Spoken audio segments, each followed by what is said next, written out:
day, Alcorn and surrounding areas. This is your daily news brief brought to you by WPRL 91.7 FM. In national news, Governor Larry Hogan of Maryland said Monday that he hoped the arrest last week of a man who violated his order against gatherings of 10 or more people will make it clear that he intends to enforce the measures targeted at slowing the spread of the coronavirus. Most people are abiding by them, but a few people are refusing to, Hogan said of the measures during an interview with Fox News. In this particular case, this man refused to cooperate and was arrested.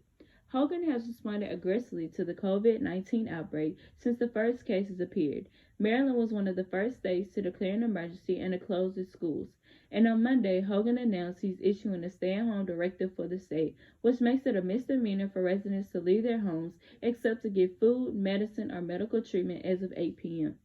In other national news, less than a week after welcoming back nearly 2,000 students amid the nation's coronavirus outbreak, Liberty University again finds itself in the middle of a controversy.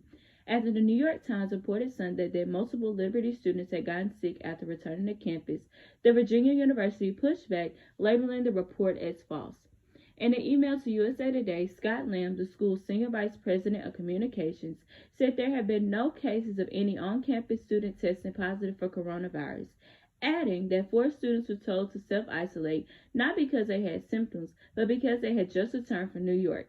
Additionally, Lamb said, one online student who does not live on campus, who never left Lynchburg, has tested positive from local contacts in the community. In entertainment news, CBS is mourning Maria Mercader, a longtime journalist with the news outlet who died in a New York hospital at 54 after battling the coronavirus.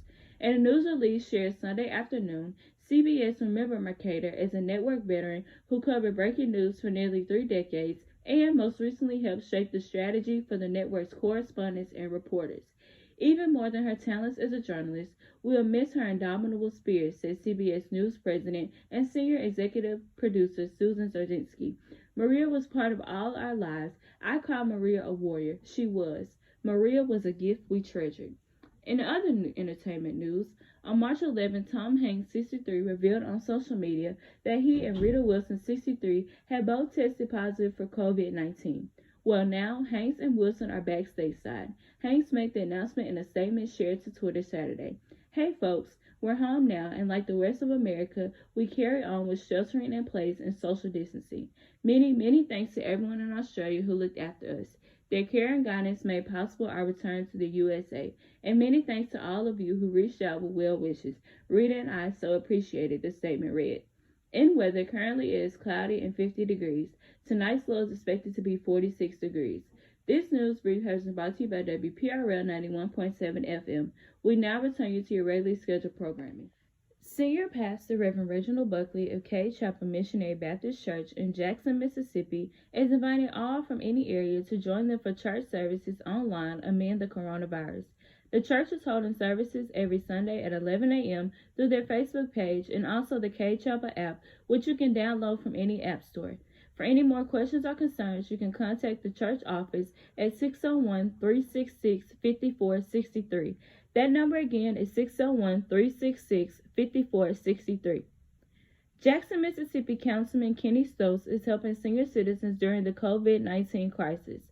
Stokes has prepared takeout hot meals and cases of water for any older citizens in the city. The food will be available for pickup at Cherry Grove Baptist Church on Martin Luther King Drive from noon to 1 p.m. every Wednesday. For any more questions or concerns, contact 601-960-1090. That number again is 601-960-1090. We have now moved on to the speaking segment of our show.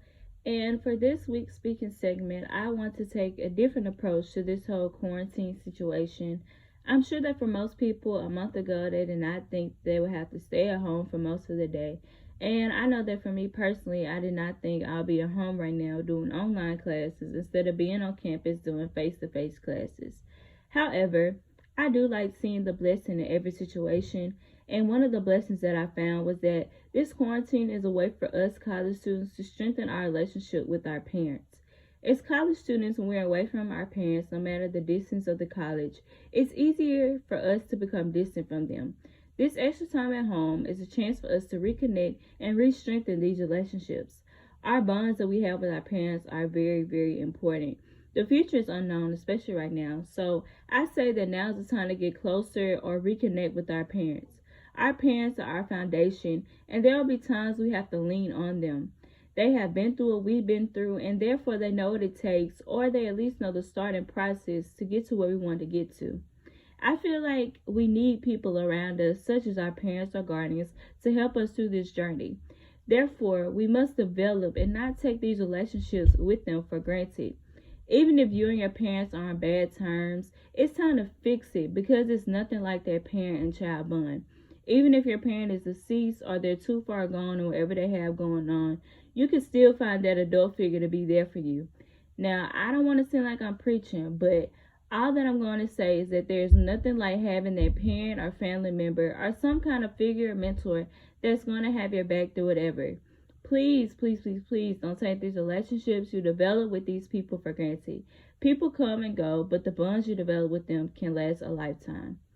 Now on to a smooth transition of a list that I compiled based on parent-child relationships. These are 5 things that I wish children could get their parents to understand, or just basically what I want to get my mama to understand, especially since I've been at home.